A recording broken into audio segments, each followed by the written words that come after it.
Eu peço aos irmãos muita atenção. Muita atenção. Deus vai falar conosco. Se por estarmos em Cristo nós temos alguma motivação, alguma exortação de amor, alguma comunhão no Espírito, alguma profunda afeição e compaixão, completem a minha alegria, tendo o mesmo modo de pensar, o mesmo amor, um só Espírito e uma só atitude. Nada façam por ambição egoísta ou por vaidade, mas humildemente considerem os outros superiores a si mesmos. Olha o peso desta palavra, olha o poder desta palavra, por isso eu estou pedindo a atenção. Cada um cuide não somente dos seus interesses, mas também dos interesses dos outros. Seja a atitude de vocês a mesma de Cristo Jesus, que, embora sendo Deus, não considerou que o ser igual a Deus era algo a que devia apegar-se, mas esvaziou-se a si mesmo, vindo a ser servo. Olha só. Tornando-se semelhante aos homens e sendo encontrado em forma humana, humilhou-se a si mesmo e foi obediente até à morte. E morte de cruz. Por isso Deus o exaltou à mais alta posição e lhe deu o nome que está acima de todo nome, para que ao nome de Jesus se dobre todo o joelho, nos céus, na terra e debaixo da terra, e toda a língua confesse que Jesus Cristo é o Senhor, para a glória de Deus Pai. Assim, meus amados, como sempre vocês obedeceram, não apenas na minha presença, porém, muito mais agora na minha ausência, ponham em ação a salvação de vocês, com temor e tremor, pois é Deus quem efetua em vocês tanto querer quanto realizar, de acordo com a boa vontade dele. Façam tudo, olha só, façam tudo sem queixas nem discussões, para que venham a tornar-se puros e irrepreensíveis, filhos de Deus inculpáveis, no meio de uma geração corrompida e depravada, na qual vocês brilham como estrelas no universo, olha só, retendo firmemente a palavra da vida. E até aqui, amém, irmãos? Amém. Irmãos, olha, o apóstolo Paulo, ele estava, quando escreveu esta carta, ele estava preso em Roma, e ele dirigiu esta carta aos filipenses. Os filipenses eram o povo que morava numa cidade chamada Filipos, que era a capital de uma região chamada Macedónia, que é um território que hoje pertence à Grécia, e fica ali numa região que liga a Europa à Ásia. E acontece que Filipos era uma cidade que tinha sido criado por um homem que era pai de um rei muito conhecido, que era Alexandre Magno. E o pai de Alexandre Magno chamava-se Filipe, e a cidade chamava-se Filipos, porque quer dizer a cidade, a terra de Filipe. E acontece que Filipos estava numa zona de ligação da Ásia e da Europa, e tinha ali uma rota de comércio e de passagem de povos da Ásia para a Europa e da Europa para a Ásia. Então Filipos estava num ponto estratégico de ligação muito importante, e era uma terra de prosperidade, com muito minério de ouro e prata. E os filipenses aderiram ao Evangelho. E o apóstolo Paulo, a primeira vez que esteve em Filipos, criou ali uma igreja.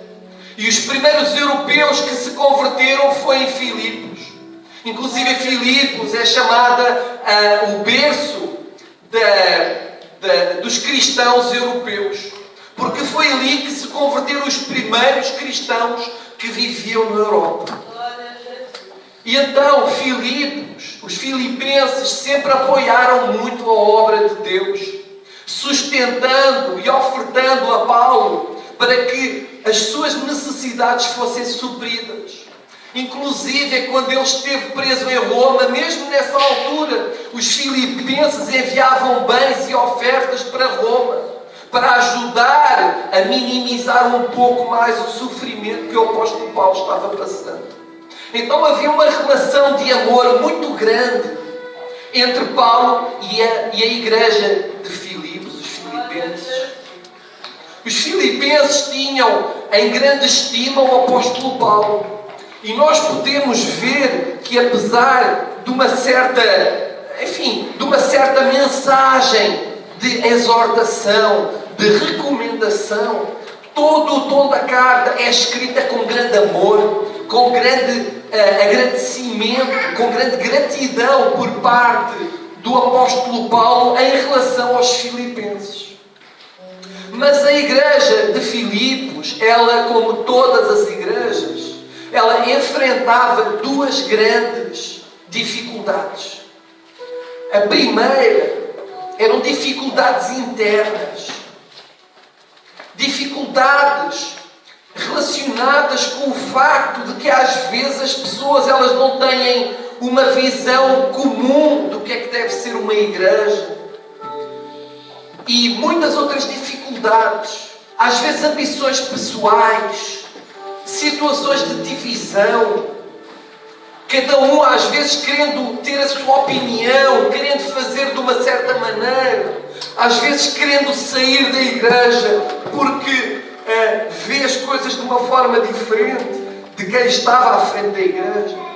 E para além de todas estas questões internas, a igreja dos filipenses ainda enfrentava inimigos relacionados com pessoas que olhavam para Deus através da lei. Eram legalistas, olhavam, eram hipócritas e acusavam os cristãos de não cumprirem a lei, que eles também não cumpriam, mas acusavam os filipenses de não cumprir. E levantavam muitas vezes falsos testemunhos. Então essa igreja, como todas as igrejas, enfrentam essas situações. Se nós formos olhar, a nossa igreja, ela também enfrenta essas dificuldades. E nós podemos ver aqui o que o Espírito Santo falava a essa igreja, mas que fala também hoje à nossa igreja. Porque a palavra de Deus ela é viva, é uma palavra que se renova a cada dia, é uma palavra que tem uma profundidade de revelação extremamente profunda e multidimensional. Isto é, a palavra hoje revela uma coisa, a mesma palavra amanhã ela revela outra coisa e ajuda-nos a refletir e a pensar. E é através da aprendizagem, é através da renovação do nosso próprio entendimento que nós nos transformamos. E foi isso que o Espírito Santo buscou através desta carta que o apóstolo Paulo fez, de transformação, de fortalecimento. E hoje, irmãos, o Espírito Santo ele traz uma mensagem de fortalecimento para a igreja, uma mensagem de coesão, uma mensagem de união, uma mensagem que vai fazer-nos buscar, vai nos fazer confrontar dentro da nossa própria alma o nosso envolvimento com Deus. Se nós voltarmos um pouco, e eu não disse isso no início, mas até pedi aos irmãos, para quem fechou a Bíblia, para voltar a abrir em Filipenses 2, voltarmos ao início Porque a palavra, se nós repararmos logo no início, ali por volta do versículo 2, que o apóstolo Paulo fala da importância da igreja ter um mesmo modo de pensar, um mesmo amor, um mesmo espírito, um só espírito e uma só atitude. Não quer dizer que todos nós tenhamos que ser robôs. Não quer dizer que nós tenhamos que abrir mão do nosso pensamento e só fazer o que o pastor diz. Mas nós temos que ter noção de que existe uma autoridade. Nós temos que ter noção de que existe uma unção colocada por Deus para pastorear. Nós temos que ter noção de que o rebanho ele só existe quando as ovelhas vão todas em conjunto para o mesmo lado. Rebanho que está tresmalhado. Rebanho em que cada ovelha tem uma ideia diferente e vai para um sítio diferente, faz com que esse rebanho deixe de ser rebanho. Faz com que a igreja deixe de ser igreja. Porque as ovelhas se espalham.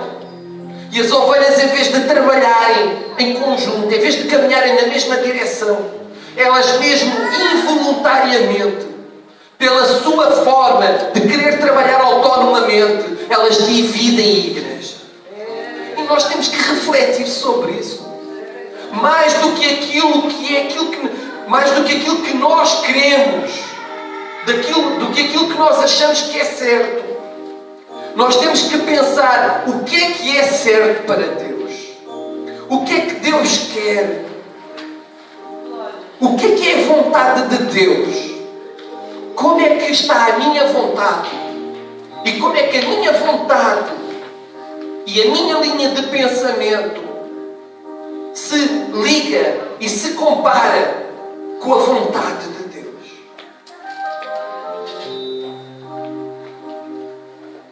Aqui também diz na palavra algo extremamente interessante e que qualquer um de nós rapidamente, analisando o que nós próprios vivemos, não precisamos nem de ir fora. Diz aqui assim, no versículo 3, nada façam por ambição egoísta ou por vaidade. Às vezes, irmãos, nós temos ambições pessoais. Todos nós temos. Eu também tenho. Todos nós temos. O pastor Marcos tem. Todos nós temos, porque somos seres humanos. Todos nós temos ambições, sonhos, objetivos, formas de pensar, que nem sempre são totalmente iguais.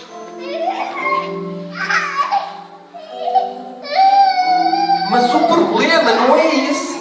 O problema é quando nós colocamos as nossas vontades acima da causa da comunidade.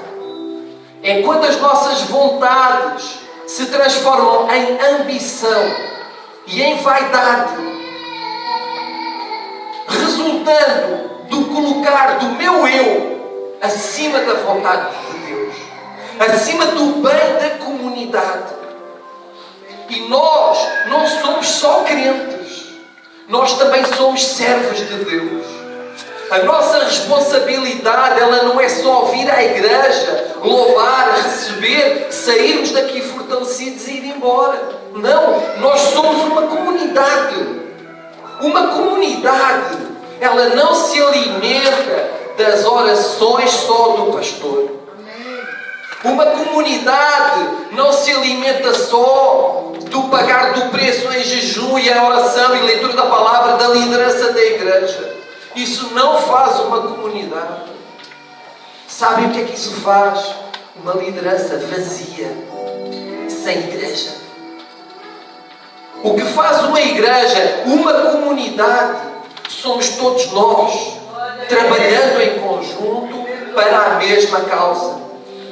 Às vezes, irmãos, nós precisamos de, em certos momentos, abrir mão das nossas conveniências, das nossas vontades, às vezes da nossa própria linha de pensamento, em benefício da comunidade. Eu lembro-me que às vezes eu tinha vontade de pregar, mas não aparecia a oportunidade. Às vezes eu queria ter uma oportunidade aqui no altar e eu não tinha. Às vezes eu tinha que ficar na porta. São apenas exemplos. De maneira nenhuma me engrandeço, antes pelo contrário. Antes pelo contrário. Mas, irmãos, às vezes nós precisamos de pensar o que é que a comunidade precisa. O que é que a igreja precisa. O que é que Deus quer para a igreja. O que é que Deus espera de mim num determinado momento. Na nossa vida, irmãos, na nossa casa, não vamos mais longe, na nossa casa, porque a família é o princípio atómico da igreja, porque não há igreja sem famílias. E na nossa própria casa, qualquer um de nós aqui sabe que tem muita coisa que tem que fazer porque tem que ser feito, não porque gosta, não porque vai aparecer, não porque dá prazer fazer, não porque realiza naquele momento. Mas nós sabemos que temos que fazer porque a nossa família precisa. Os pais, as mães que aqui estão, principalmente as mães, que costumam ainda trabalhar mais em casa do que os pais, elas sabem o litro que dão, o trabalho que dão, o sangue que pagam em casa, o suor que derramam para que tudo esteja bem na sua casa. Porque sabem que há valores maiores. Mas também sabem que pagando o preço numas alturas, noutras vem a realização. Noutras vem a oportunidade de fazer coisas que nos dão um gozo especial. Que dão maior significado ainda à nossa vida. E a nossa igreja, a nossa comunidade, ela precisa de todos nós. Em cada momento, algum de nós vai estar fazendo uma coisa que a sua carne não gosta. Tendo que, em consideração que carne, eu aqui quero falar, carne é a nossa tendência para fazer aquilo que nos convém. Para fazer aquilo que normalmente desagrada a Deus. Mas Deus às vezes, Ele espera que nós tenhamos disponibilidade para fazer aquilo que a hora precisa. Em João, não vale a pena abrir. Em João 6,38 diz assim: Jesus falou, porque eu desci do céu, não para fazer a minha vontade, mas a vontade daquele que me enviou. Se Jesus, que era Deus, veio não para fazer a sua vontade, quem seremos nós para apenas querer fazer a nossa vontade na obra do Senhor? Verdade, Senhor. Aleluia. Glória a Deus. Amém. Glória a Deus. Nós precisamos, irmãos, antes de colocar primeiro as nossas conveniências, a nossa satisfação pessoal, nós temos que pensar em entrega, em ofertar-nos a nós mesmos aos nossos irmãos. Porque nós, ao estar nos ofertando para a obra, ofertando-nos para os nossos irmãos com a nossa disponibilidade, com o nosso amor, com a nossa entrega, com aquilo que nós sabemos fazer e até com aquilo que nós não sabemos, mas nos disponibilizamos para aprender. Aleluia. Nós estamos a agradar a Deus. Nós estamos a servir a Deus. Muitas vezes, irmãos, nós fazemos coisas que não gostamos. Às vezes a gente ouve aquilo que não gosta de ouvir. Às vezes, irmãos, na própria igreja nós sentimos injustiçados. Mas quem nos justifica é Deus. Se nós reagimos pela carne a uma injustiça, sabem quem é que perde a bênção? Não é quem nos injustiçou, não. Porque essa pessoa pode pedir perdão a Deus e Deus dá misericórdia e graça. Mas às vezes somos nós próprios, porque deixamos a mágoa entrar dentro do nosso coração. Deixamos de cooperar com a obra. Deixamos de ter o nosso coração disponível para contribuir para a comunidade. Porque alguém nos injustiçou. Mas na verdade o que nós fizemos foi deixar de cooperar para Deus, para Jesus. Uma das coisas que eu aprendi desde recém-convertido os bancos que eu limpava, eu não limpava para o meu pastor. Os bancos que eu limpava para Jesus. A sanita que eu lavava para Jesus. Deixar bonitinho, eu deixava para Jesus. As pessoas que atendia à porta, eu atendia para Jesus. Nunca atendi para o meu pastor, por mais que ele sempre me tenha honrado. Então, irmãos, nós temos que pensar na comunidade. Olha aqui mais à frente. Seja a atitude de vocês a mesma de Cristo Jesus. Mais à frente diz: não considerou ser igual a Deus, porque ele era igual a Deus, mas não se aproveitou disso. Ele não se apegou à situação de dizer: não, eu sou Deus, como eu sou Deus, eu não faço. Quem são eles para que eu, sendo Deus, me vá sujeitar, me vá posicionar como servo? Mas Jesus fez isso. Ele retirou toda a legalidade ao inimigo em todas as dimensões da nossa vida. Ele tinha que fazer isso para que nós pudéssemos ser rejeitados, para que o inimigo não tivesse nenhum argumento diante de Deus, para que o sacrifício de Jesus não cumprisse o seu objetivo. E diz aqui: esvaziou-se a si mesmo, vindo a ser servo. Eu não sei se os irmãos sabem,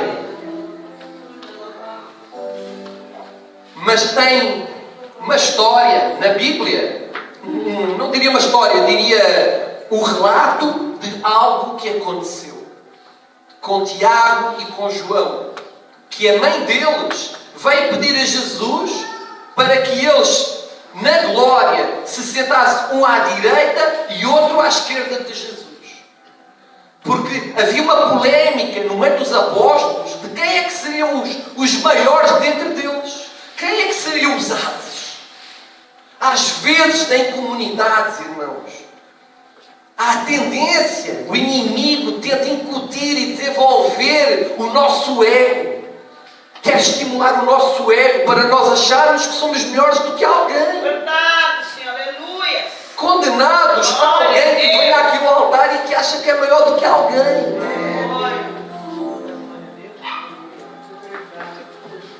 E acontece que Jesus lhes explicou claramente que esses lugares já estavam reservados. E Jesus fala assim, na passagem de Mateus 20:25, Jesus os chamou e disse: vocês sabem que os governantes das nações as dominam e as pessoas importantes exercem poder sobre elas. Irmãos, só um parênteses aqui. Às vezes a gente vê pessoas que querem exercer a sua influência sobre outras, e esquecendo-se de que a influência, a única influência que deve ser exercida é da palavra de Deus. E nós todos somos espírito, mas temos carne. Todos nós temos que vigiar. Todos nós temos que nos policiar todos os dias para cumprir essa palavra. E Jesus continua dizendo assim: não será assim entre vocês. Isto é, não será entre vocês exercerem poder uns sobre os outros. E diz: pelo contrário, quem quiser tornar-se importante entre vocês deverá ser servo. E quem quiser, olha só, e quem quiser ser o primeiro deverá ser escravo.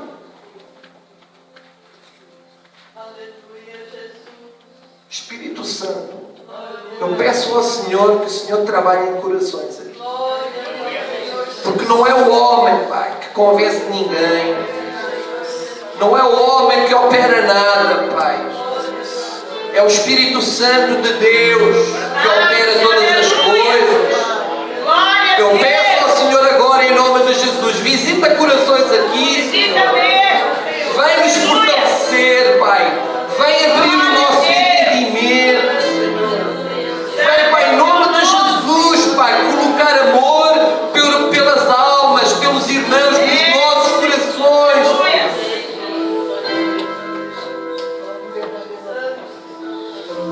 Quem quiser ser o primeiro deverá ser escravo.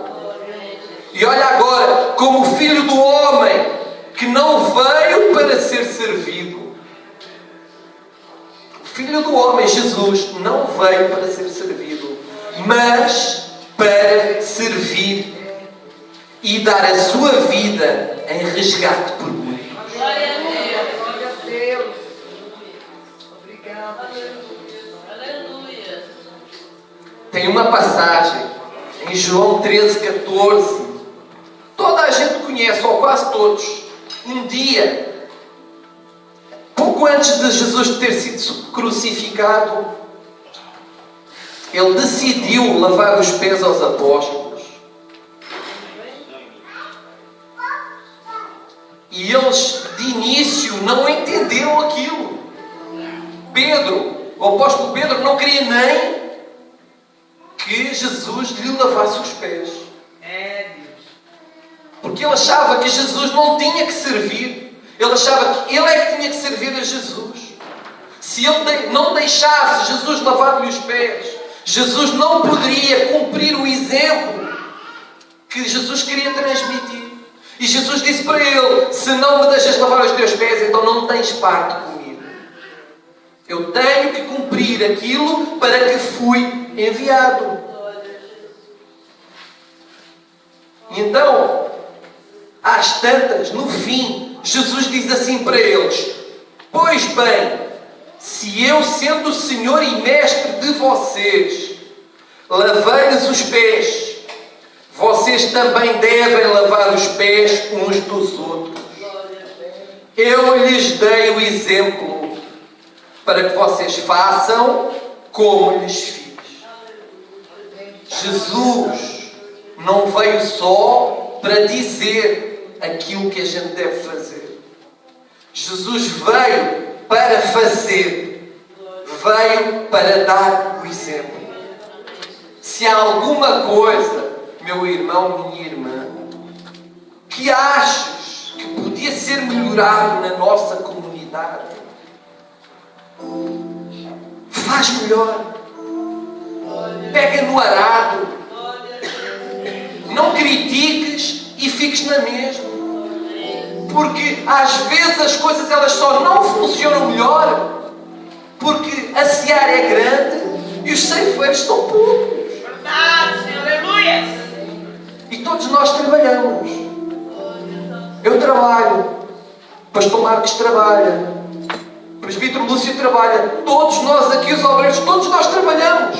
E quem por algum motivo não está trabalhando, está à procura de trabalho. Mas se nós nos unirmos todos, nós conseguimos fazer a diferença. Nós conseguimos seguir o exemplo de Jesus Cristo. Mesmo que às vezes, irmãos, a gente não concorde com algumas coisas, a gente precisa de abrir mão para que o rebanho continue junto. E depois há uma coisa, irmãos, que nós às vezes nos esquecemos. A obra, ela não é nossa. A obra não é minha. A obra não é do pastor Marcos. A obra não é do pastor Luciano. Não é da pastora Marisete. Não é de nenhum que aqui está. A obra é do Senhor. Aleluia. Mas então o que é que isso quer dizer? Que a obra é do Senhor. Quer dizer, meus irmãos, que Deus está no controle. Mesmo que a gente não veja, Deus está cuidando. Às vezes, se calhar, tem coisas que nós achamos que podiam ser melhoradas. Às vezes há algo fora do sítio. Alguma coisa feita de outra maneira.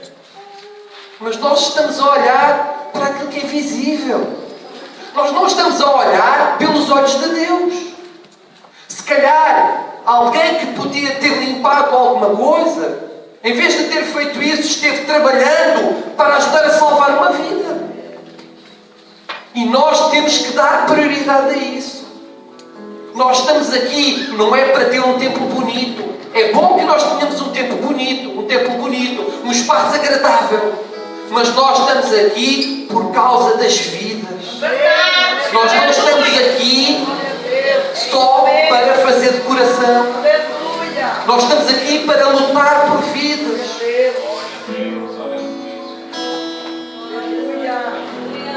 Nós temos que pedir ao Senhor que Ele coloque amor nos nossos corações pelas vidas. É muito Fala conosco, meu Pai. Aleluia. muito bom vir na igreja, a gente senta, ouve louvores maravilhosos, entra sem preocupação nenhuma com a obra e sai com a mesma despreocupação. É só as nossas coisas, só as nossas preocupações. Olha o eu a falar, os meus problemas, as minhas chatices, a minha escassez em casa, as minhas lutas, meu ego. Onde é que está o espaço para Deus na minha vida? Será que na minha vida só há espaço para as minhas lutas? Nós temos que buscar diminuir para que Deus possa crescer em nós. Nós temos que pensar que Deus é poderoso para operar todas as coisas.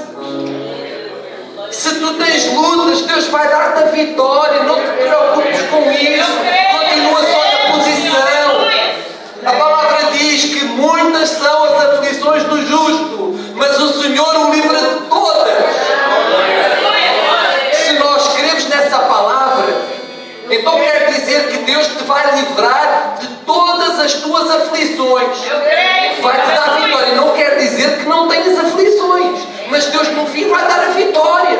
É só continuar confiando em Deus, estando na posição, buscando atitudes de santidade, fazendo aquilo que Deus quer que a gente faça, cooperando na obra, produzindo fruto. É isso que Deus quer, que nós geremos fruto. Deus não quer que nós sejamos crentes só sentados na cadeira, sem fruto, ou com fruto pequenino. Não, Deus quer que nós demos muito fruto. Senhor, fala conosco, meu Pai. Aleluia. E outra coisa que diz aqui, irmãos, aqui a partir do versículo 8: e sendo encontrado em forma humana, humilhou-se a si mesmo. Quantas vezes nós não precisamos de nos humilhar? Humilhar não quer dizer que a gente deixe outros nos pisarem gratuitamente, mas é nós abrirmos mão da nossa vontade. Deus vai trazer resposta. Se sentiste injustiçado, se sentiste, por exemplo, que querias trabalhar mais na obra, que querias um determinado tipo de oportunidade que ainda não apareceu, então que Deus é esse que não traz resposta. Tem pessoas, meus irmãos, que às vezes mudam de igreja porque dizem: nesta igreja o meu pastor não me deixa crescer. Meu Deus, isso é a maior barbaridade que eu já ouvi em toda a minha vida. Então que Deus é esse? Porque se Deus é com a pessoa, quem vai exaltar a pessoa é Deus, não é o pastor. Às vezes não é o momento. Às vezes Deus ainda não exaltou. Às vezes Deus ainda não deu a oportunidade, porque há coisas no nosso coração que têm que ser mudadas. Às vezes o meu eu está tão grande que eu não ouço a voz de Deus, eu não tenho espaço. O meu eu está tão grande que tapou os meus ouvidos. A minha angústia, a minha insatisfação tapa os meus ouvidos, atrofia o meu raciocínio. Senhor, aleluia. Mas eu tenho que esperar nesse Deus, porque é Deus que exalta. Senhor. Mal da obra que Deus não exalte, que Deus não opere e que seja o homem que faz as coisas. E tem gente, meus irmãos, que às vezes abandona a fé em Cristo, não crê que Deus vai operar ali e vai buscar exaltação no homem noutro sítio. Verdade, Senhor, aleluia. Irmãos, eu não tenho nada contra as pessoas mudarem de igreja, mas nós temos que aprender a tomar decisões dirigidas pelo Senhor. Aleluia. Porque se a nossa decisão não for direcionada pelo Senhor, então nós vamos nos dar mal. E nós temos que aprender isso. Nós precisamos, olha aqui, humilhou-se a si mesmo e foi obediente até à morte. Uma coisa que nós temos que aprender é ser obedientes. Mesmo que eu às vezes eu não concordo com algo em prol da comunidade, eu tenho que obedecer. Porque é pela obediência que Deus me vai exaltar. mesmo que tenham pedido uma coisa que eu acho que não é daquele jeito, não é daquela maneira, mas eu sendo obediente, Deus olha para isso e Deus mais à frente vai exaltar. Aleluia. Maldito seria se eu não confiasse em Deus, se eu não achasse que é Deus que direciona a minha vida, que é Deus que me carrega, que é Deus que abre portas para mim. E nós temos que crer que é Deus que direciona a nossa vida. Nós só precisamos de ficar na posição. E depois diz, mais à frente, por isso Deus o exaltou. Deus exaltou porque Ele foi obediente, porque Ele foi submisso, porque Ele tinha compromisso. Jesus teve compromisso todo o tempo. Não foi só de vez em quando, hoje apetece-me pregar o Evangelho, eu vou lá a Jerusalém, dou umas passeadas, faço lá uns milagres e depois, passados uns tempos, eu tiro férias, fico descansando, fico fazendo apenas o que me apetece. E depois, quando me apetecer, eu volto outra vez. Irmãos, nós precisamos de compromisso. É muito sério. Nós às vezes achamos que a obra que nós fazemos é obra para satisfazer o pedido das pessoas e não é. A obra, nós estamos a trabalhar para Deus, para Jesus, não é para as pessoas. Nós, quando falhamos num compromisso, quando a gente diz assim, amém, eu vou fazer isto e vou estar na obra, no dia tal, à hora tal, a pessoa não aparece, não dá satisfação e só dá uma desculpa esfarrapada quando é chamada, é interrogada, passar não sei quantos dias. E eu me pergunto, isso é compromisso? O que a pessoa se esquece, meus irmãos, quem tem esse tipo de atitude, o que se esquece é que a falha de compromisso, em primeiro lugar, não é com quem combinou aqui, é com Deus. Vocês sabem o que é que diz no primeiro livro de Samuel, no capítulo 2? Deus fala assim, eu honro aqueles que me honram e eu desprezo aqueles que me desprezam. Às vezes as pessoas pensam assim, eu nunca mais tenho vitória, nunca mais estou exaltado. Às vezes revolta-se com Deus, pois, mas não teve compromisso com Deus, não foi capaz de perseverar, não teve na posição, não teve atitude de crente. Então, irmãos, nós precisamos é de refletir na nossa vida o que é que nós podemos mudar para, em primeiro lugar, agradar a Deus. Irmãos, tem uma palavra em João 15:5. Em João 15:5, Jesus fala assim, olha só para isto. Eu sou a videira, vocês são os ramos. Se alguém permanecer em mim e eu nele, esse dá muito fruto. Pois sem mim vocês não podem fazer coisa alguma. Olha só, aquele que quer fazer pelas suas próprias mãos não vai longe, não pode fazer coisa alguma. É aqueles que estão em Cristo Jesus que podem dar muito fruto. E depois Jesus fala assim, se alguém não permanecer em mim, será como o ramo que é jogado fora e seca. Tais ramos são apanhados, lançados ao fogo e queimados. Sabem quem é que não está em Cristo Jesus? É aquele que não está dentro do rebanho. É aquele que caminha numa direção diferente do rebanho. É aquele que se está sempre burlando, que está insatisfeito. É aquele que é insubmisso. Aquele que não é capaz de pensar assim, mesmo que eu não concorde, mesmo que a minha visão seja outra, eu vou obedecer, eu vou estar na direção, porque Deus fala por quem manda em mim, quem está na autoridade por cima de mim. E Deus no momento certo vai me exaltar, porque Deus vê a minha submissão e vê a minha obediência e vê o meu compromisso. E Deus olha o teu caráter. E depois diz assim, olha só, se vocês permanecerem em mim e as minhas palavras permanecerem em vocês, pedirão o que quiserem e lhes será concedido. Olha só, quem está em Cristo, quem está em Cristo pedirá tudo o que quiser. quiser e lhe será concedido. Olha aqui, meu Pai, diz Jesus, é glorificado pelo facto de ser melhorado. O que é que nós podemos melhorar? Irmãos, o que está aqui não é o cajado de Deus falando, não. O que está aqui é o amor de Deus sobre as nossas vidas. Porque Deus não está aqui para derrubar ninguém. Deus está aqui para capacitar, está aqui para fortalecer, está aqui para encorajar, está aqui para dinamizar, está aqui para mobilizar, está aqui para dar vitória em nome de Jesus.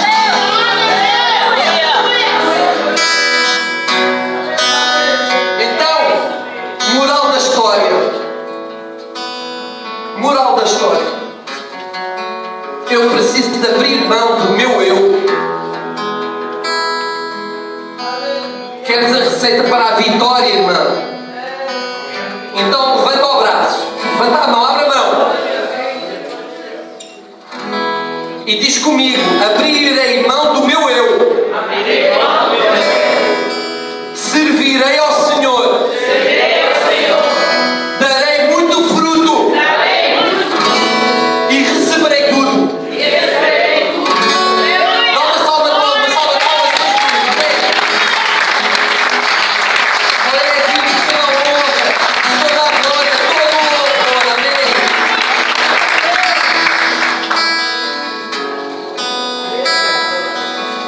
Irmãos,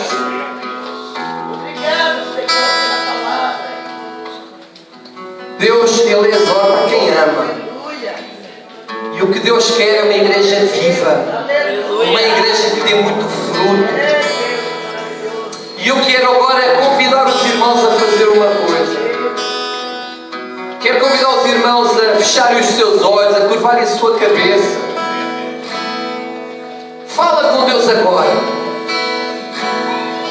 E pergunta a Deus: Deus, Espírito Santo, mostra-me o que é que eu posso fazer mais pela minha obra, pela tua obra.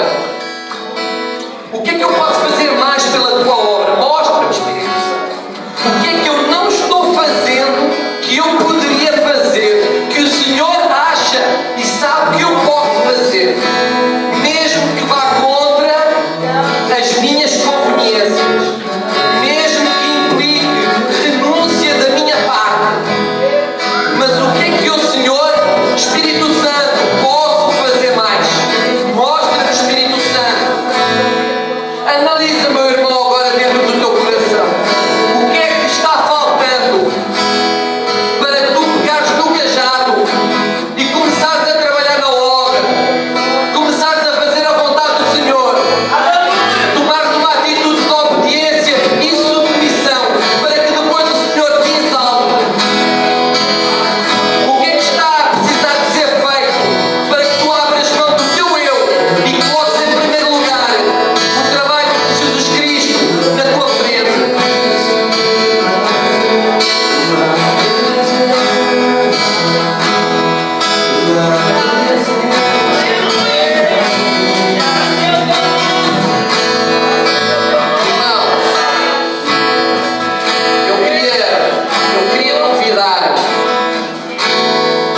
Eu queria convidar aqui à frente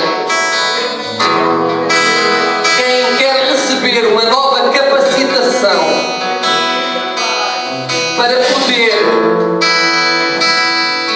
poder pegar no cajado, para poder trabalhar na obra, para poder contribuir para a obra. Quem quer receber essa capacitação? Pensa agora. Queria só dizer uma coisa: o rei Davi não foi sempre rei. Houve uma altura que o rei Davi não era rei, era pastor. Mas era pastor de ovelhas, mas de ovelhas verdadeiras. E ele vivia num campo. E era o mais novo de uma fileira de irmãos. Pequenino, não tinha um aspecto assim nada de especial, ninguém se lembrava dele. E um dia o profeta Samuel foi mandatado por Deus para ir ungir aquele que viria a ser o rei de Israel. Vocês acham que um pastor de ovelhas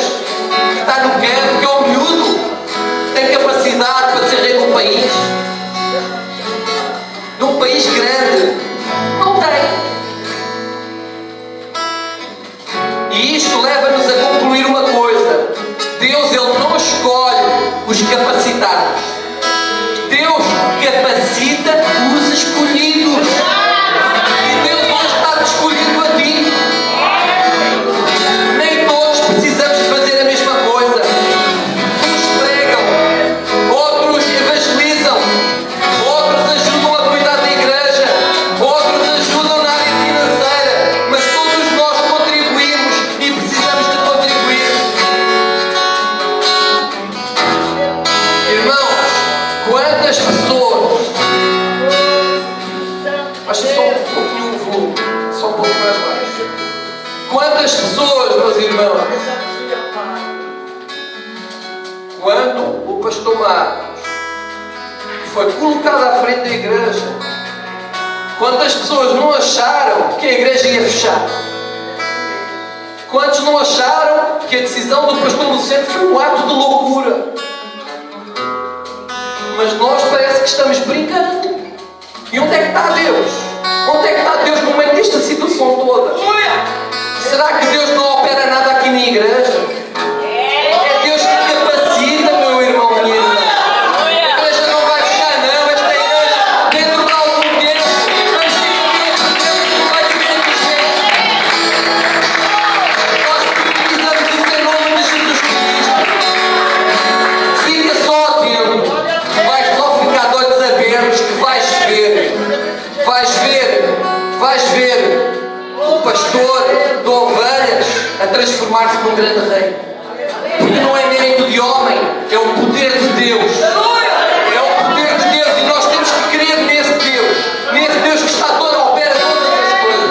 Nós estamos aqui não é porque nós quisemos, não é porque a nossa carne queria, é por causa da submissão, de obediência, de compromisso. E é isso que Deus busca em cada um de nós. Eu quero convidar aqui à frente todo aquele que quer receber uma capacitação acrescida. Não é da minha parte, meu irmão, minha irmã, que eu não faço nada. Eu não faço nada. É Deus que capacita. Mas Deus usa vários.